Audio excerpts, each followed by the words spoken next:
Oh, ready na, ready? Dapat ganyan, energetic. Una, magpapakilala si Coach. Ako pala si Coach Gerald Periol, isang master. Ang presidente ng buong chess sa Binyan. Okay, nagkandak tayo dito ng chess league para ma-discover natin yung Amatorio Junior. Okay lang niyo ba si Neil? Siya, parang katulad yun lang din dati. Ngayon, sobrang galing na. Okay. Parang kinukuha na siya ng mga top university sa Pilipinas. Alam niyo ba yung mga top university sa Pilipinas? Ateneo. Ayos. O Lasal. UP. O UST. At tanong muna ni Coach, ano ba gusto natin paglaki natin? Maging doctor, maging teacher, engineer, soldier, maging sundalo. Lalaban ko yung Pilipinas sa mga Hapon daw. Chess master, professional, parang si Wesley So. Wesley So, bawat laro, 100,000, million din nakukuha. Okay, kilala niyo si Euler, di ba? Yun, tennis, bawat laro nun, million din. Pag ikaw ay naging isang sikat na player, laki rin ang kikitain nyo. At tulad yung sa chess, malaki din. Ano pa?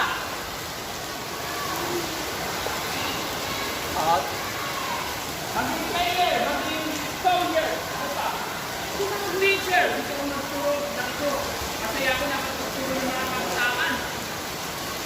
Okay yan. Flight attendant. Sa ibang bansa. Flight attendant, pwede mo punta lahat. Libre. Ano pa? Doktor, gusto ko manggamot. Kasi ako nakita na, kaya ako ganun yung may sakit. Pilot. Gusto ko pumunta rin ng iba't ibang bansa. Police. Gusto ko maayos yung komunidad, walang gulo. Isa na lang. Police, PNPA. Pero ganito ngayon. Alam niyo ba na ang hirap pag-aaral sa panahon ngayon, magastos?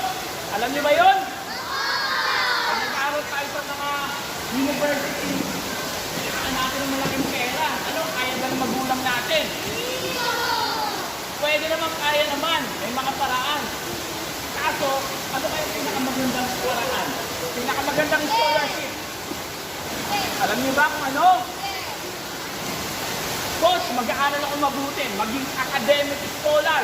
Pag 97 yung grade ko, 99, libre. Tama naman. Yun ba yung pinakamagandang scholarship? Ang pinakamaganda, ang pagiging varsity, pagiging athlete. Bakit? At tulad ng academic, libre ang tuition. Wala kang babayaran sa school. Ano pa? Okay, player, kahit anong sport. Chess, volleyball, badminton, basketball. Libre tuition. Ano pa? Libre dorm. Meron kang tirahan. Libre. Ano pa? Pagkain. Libre. Ano pa? Vitamins. Libre. Totoo ba lahat yung coach? Totoo. May dorm ka na. May pagkain ka. May vitamins. May allowance. Tapos, pag lalaro ka ng mga ibang bansa, posible ma-approve din. Libre. Sagot ng school. Tapos meron ka pang allowance. Ang maganda pa, pag na-hospital ka, libre din. Totoo ba yung lahat, coach? Totoo. Lahat yun na-experience ni coach. Tanungin niyo si coach. Si coach dating varsity ng UST. May binayaran ba? Wala. May allowance ba? Meron. 3,000 per month. Ano pa? Libre dorm. Totoo. Libre pagkain. Ang sarap ng pagkain. Libre ba hospital? Ang UST may hospital. Pag ikaw athlete ka, libre lang. Libre ba vitamins? Libre sa mga varsity. Halos lahat ng school, may allowance, may varsity. Okay, ang pinaka-the best na scholarship, pagiging varsity. Coach, chess ba? Maganda? Actually, kahit anong sports, chess, basketball, kahit anong sports, okay yan. Kung ano yung pinaka-gusto nyo. Pero, pag nag-basketball kayo, kailangan double effort, triple effort. Napakahirap. Sa chess, mas maganda yung way sa chess. Kaysa sa basketball naman, pag sumikat kayo, the best din. Kaso kailangan nyo ng times 3 effort sa basketball. Ang chess ngayon, sabihin niyan maganda. Bakit? Meron tayong mga tournament. Madali lang ba matuto mag-chess? Tama! Madali! Tama. Kahit anong sports, madali natuto. Ang tanong, ang pagiging magaling, madali lang ba? Tama!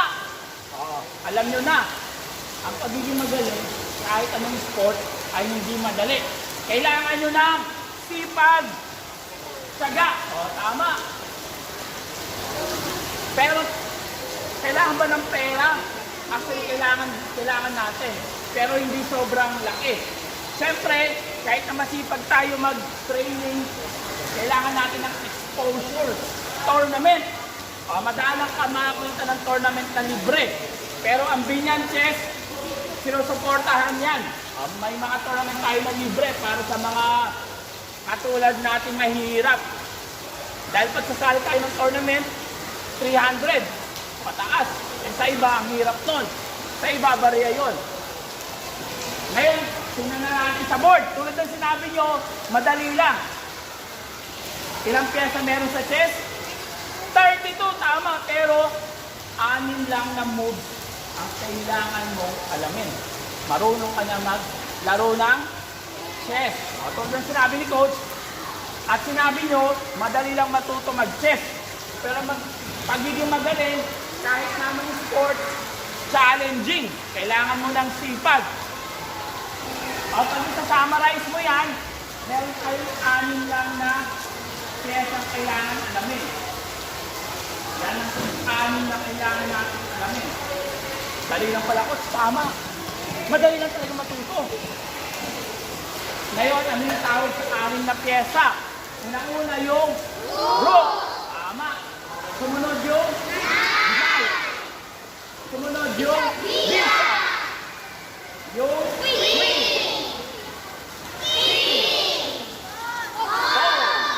Very good. Parang alam niyo na lahat. Marunong mag-move. Kung marunong na lahat mag-move, dediretso na tayo sa mga tactics paano maglaro ng chess. Dahil kung wala yung iba, hindi pa marunong, pwede naman tayo mag-move. Since lahat tayo halos marunong na maglaro, dadako na tayo sa next step. Yung mga weapon, paano manalo sa chess. Hindi na yung mga moves. I-check natin. Ilan yung value ng rook? Alam yung points? Ang rook, ito, ilan? Ang rook ay 5. Ang knight, 3. Ang bishop, 3.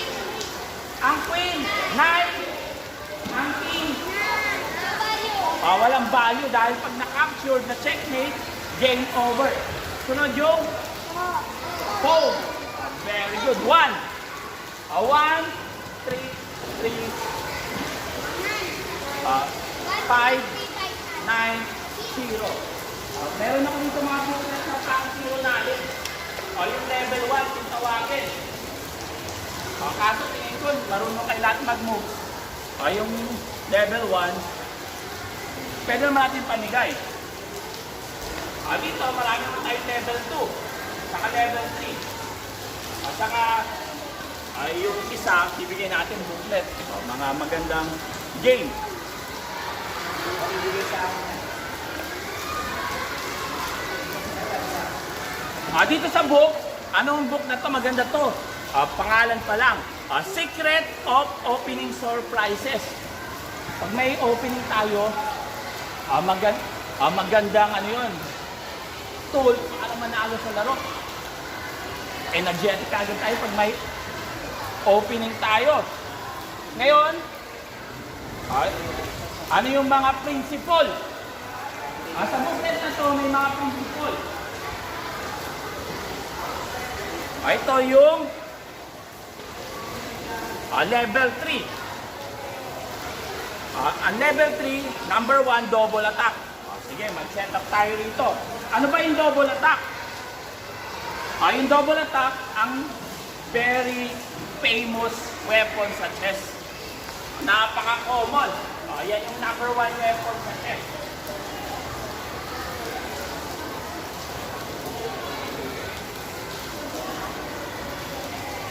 Coach, isama mo na sa basic. Basic. Ang dahil pa lang din marunong. Sige. Or, Basic. simulan natin sa game example. Game example. Paano yung proper? Mukha lang marunong yung mga yan, pero di pa. Sige, sige.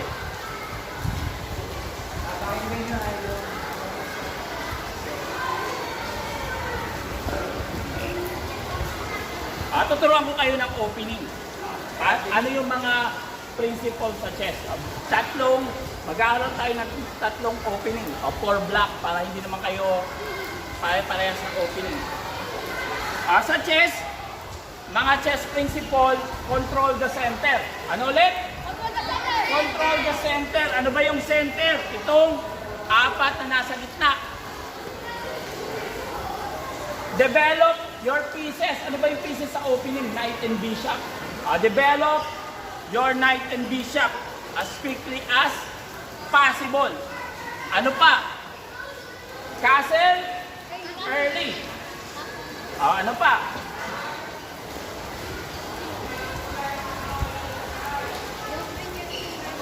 Very good. Don't bring the queen too early. Malalaman natin. Sige, simulan natin. Control the center, E4. Ano ba magandang move sa puti? Kung gusto niyo lahat matutunan, advisable na i-move yung pawn sa harap ng king. Dito lahat malalaman nyo tungkol sa chess. Ang D4, halos semi-open game lang. Kung gusto niyo malaman lahat, ang E4 ang pinakamaganda. Ngayon, tingnan natin yung mga opening repertoire kung tawagin. Yung opening sa black. Ito ang opening ni coach. Ang tawag dyan, Scandinavian defense, center, counter. Ano ba yung opening repertoire? Yan yung gagamitin mo sa mga game, sa mga tournament. Control the center. Ang D5, china-challenge niya yung white pawn sa center. Capture rin. Siyempre, papakain ba tayo ng pyesa? Hindi. Kakainin niya. Ano ang disadvantage ng opening? Ano yung violation na ginawa niya? Very good. Don't bring the queen too early. Pero yung queen, nasa gitna ka agad, nasa battleground ka agad. Pero bawat opening, may mga advantages at disadvantages. Pagtira ng knight, dati ang tinitira ni coach ito, safe. Yan, queen A5. Ang queen sa A5, mahirap atakihin. Ngayon, anong gagawin ng white? Control the center, castling early. Control the center, D4. Ano yung gagawin naman ng black?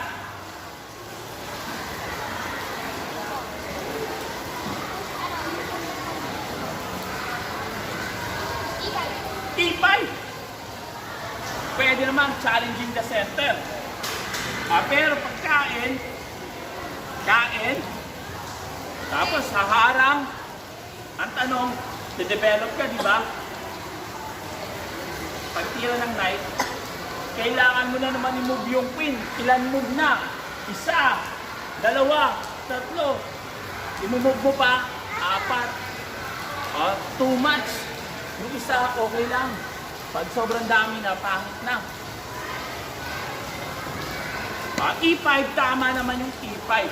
E5, reasonable move. Challenging the center.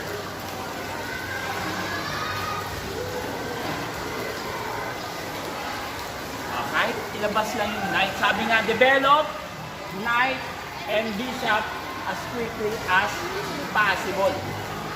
I-develop mo. Sabi, develop piece din. Coach, bakit hindi dito develop naman? Ano yung mga basic? Control the center. Nasa center ba yung knight? Hindi. Nasa corner siya. Hindi siya ideal. Parang sa war, paano pag nasa sulok ka lang? Ideal ba siyang strategy na paglagyan ng mga pyesa? Hindi. Bakit sa center? Pag dito yung battle, pwede kang pumunta sa kaliwa ng mabilis. Pwede pumunta sa kanan ng mabilis.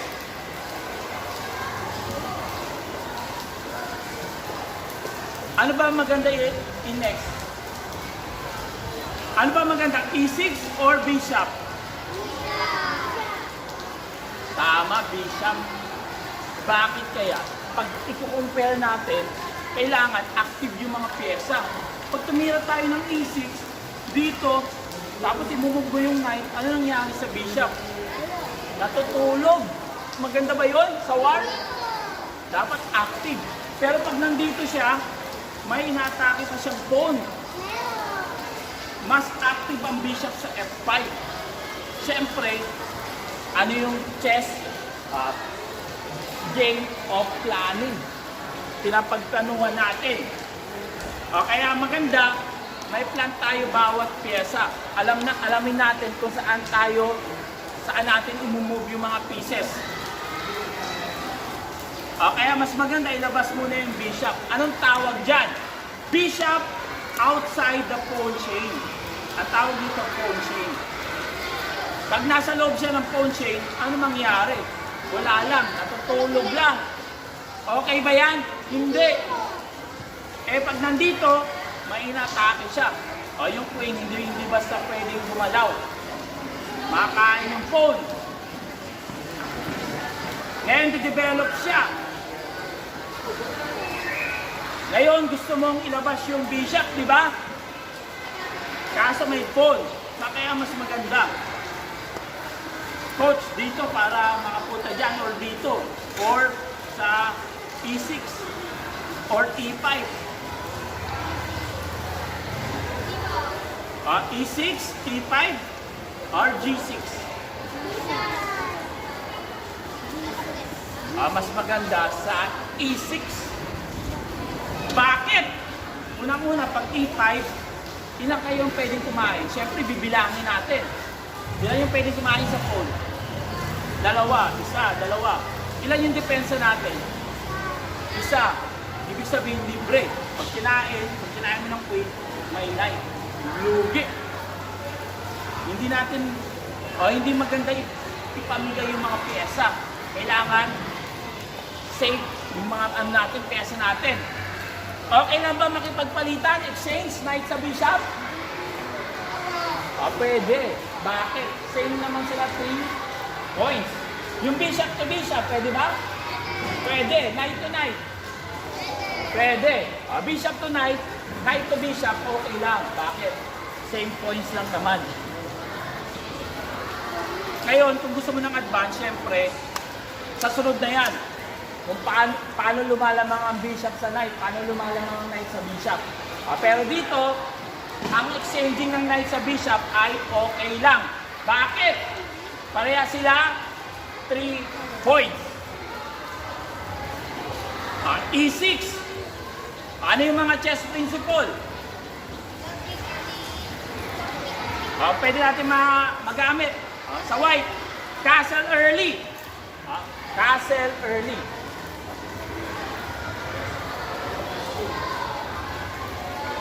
Siyempre, paano naman sa black?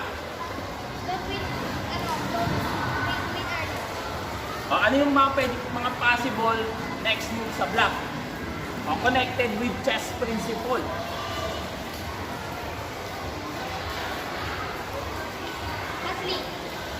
Castling, paano makapag-castling? Kailangan mo din sa bishop. Move the bishop. Ang tanong, saan nilalagay yung bishop?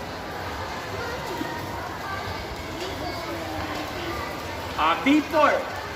B4, reasonable. Kakainin mo yung knight. Bishop D6, okay din. Bishop E7, passive. Bishop C5, bad move. Kakainin ka ng pawn. Bishop B4, sabi, pwede. Pwede yan, Bishop B4. Kakainin mo yung knight, kain.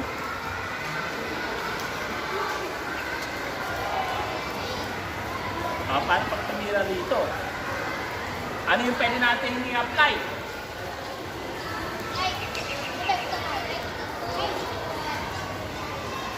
Knight E4. Knight E4. Palit-palit. Pagtira dyan, kain. Kakainin mo to, persado. Tapos, tatakihin. Knight E4, hindi pa siya logical. Bakit? Meron ka pang kailangan ng priority. Ano pa yung kailangan ng priority? Yung isa mong knight, mas maganda mai-develop mo muna bago ka magpalit-palit or mag-castling. Yun yung mga better move kaysa sa knight E4. Ano pa? Pag sinundan mo pa yan, develop the worst piece first. Ano yung pinaka-worst yung pyesa? Kailangan yun yung i-develop nyo. Dito, ang pinaka-worst yung knight sa B8. Kailangan ma-develop ka agad dyan. Dito, pwede kang tumira ng C6 or knight BD7. Pwede kang tumira ng C6 para yung queen maka-escape or knight. Dito, pwede naman. Pwede naman yun. Kaso pag inisipan mo na malalim, ito, magkakaroon ng problema yung queen. Maganda yung pawn. Ganyan. Pagtira dyan, A3. Anong kailangan i-move ng white? Anong kailangan? Ano kailangan i-move ng black? Mamimigay tayo ng booklet. Dito. Level 2 to hanggang level 3. Ano to? 14 pieces dito. 14. Yung iba, madami. Level 1. Level 1 sa mga beginner yon. Pero pwede naman kayo mamili kung anong gusto nyo. Sinong gusto mag-try? Ano kaya ang force move ng black? Ano kailangan i-move ng black?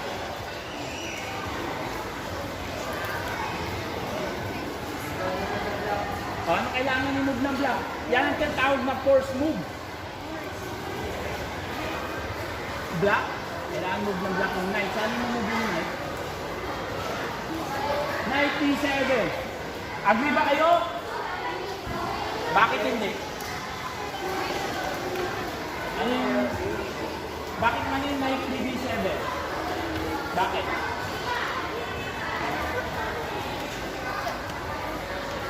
Sabi niya, ito daw kailangan ng tira. Force daw to. Agree ka ba? Sure? Agree. Ikaw? Agree? Hindi. Agree ka rin, knight D7. Ikaw, agree? Bakit? Hindi. Ba't di ka agree? Knight D7.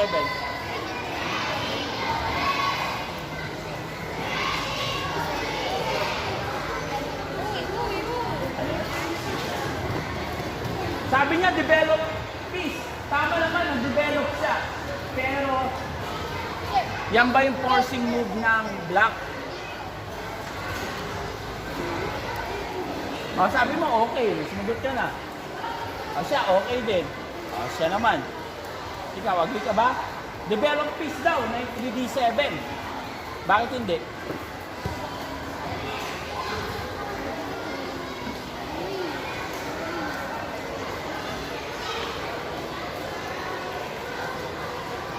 Hindi ka agree. Bakit hindi ka agree?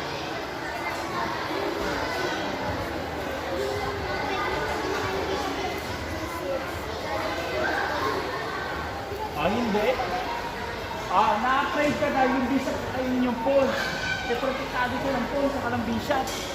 Hindi yun.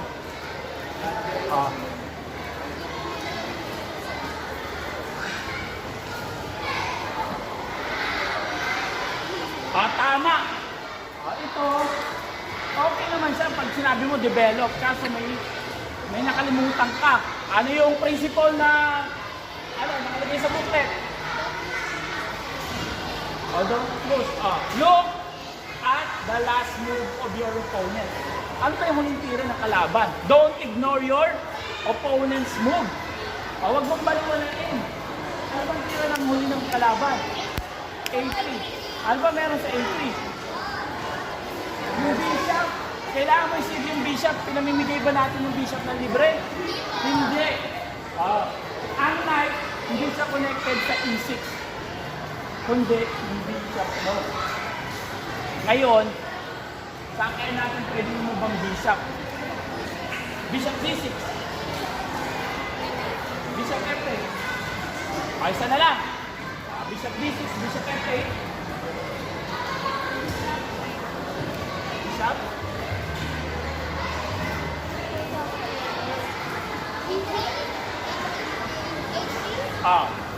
Ito, Bishop F8 babalik. Bishop D6 dito. Bishop A3. Ito, A3. Sige, tingnan natin. Bishop A3, bad move. May phone sa may rook. Dalawa. Tama. Pangit ipagpalit ang 3 points sa 1 point lang. Lahat ng sumagot, bigyan natin ng booklet. Ayan. Ito, level 1. Kailangan mong ano pa. Nandito may mga principle. Ayan. Ikaw, bigyan kita ng level 2. Yung knight D7, hindi siya connected sa E6. Kundi, kailangan i-save mo yung ito. Ito, bigyan kita level 3. Ayan. Pero tingin ko, sa'yo ibigay yung booklet. Tingin ko ito yung advance eh. Bigyan kita ng book.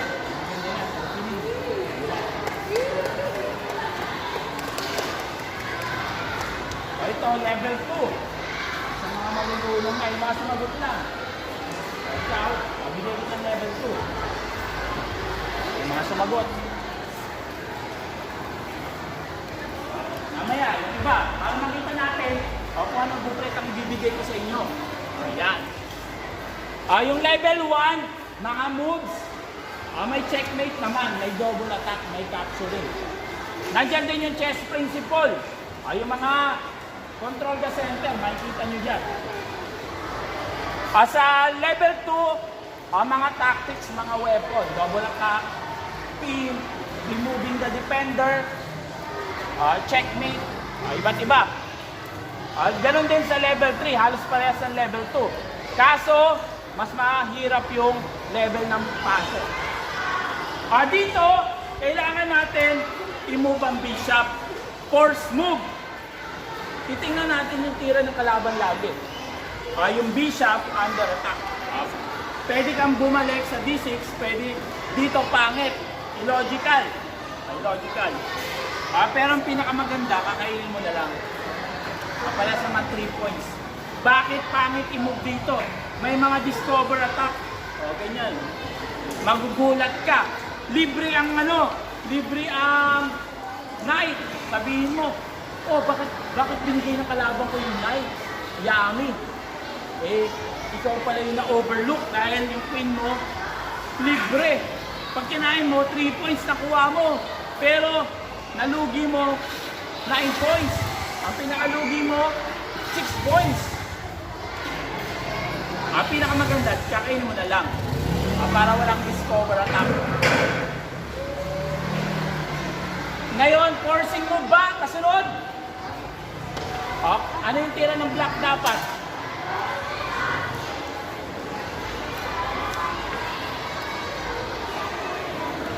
Anong kailangan ng tira ng black?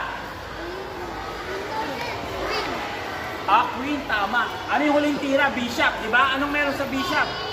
At yung queen under attack. Saan natin lalagay ang queen? Saan? Saan mo ilalagay ang queen? Queen B6, queen D8. Saan pa? Saan pa? Queen C7. Wala dito yung C8. C7. Actually, ang tama dyan sa C7. Pangit pag ibalik yung pesa sa mga original na square. Bakit kailangan mong bumalik sa original na square? Dapat tinidevelop natin. Tama ba? Pag bumalik ka, bumalik doon nga galing, minove mo para maging active. Ngayon, babalik ko, natutulog na naman yung pyesa. Umaatake siya. Ngayon, pwede na i-move yung knight. Ganyan. Pag kinain niya, may knight, saka may queen ka naman. Ang tanong, okay ba yung coach? Actually, yung position na yan, playable yan sa black. Okay yan. Okay sa black yan. Ano ba ang kailangan natin?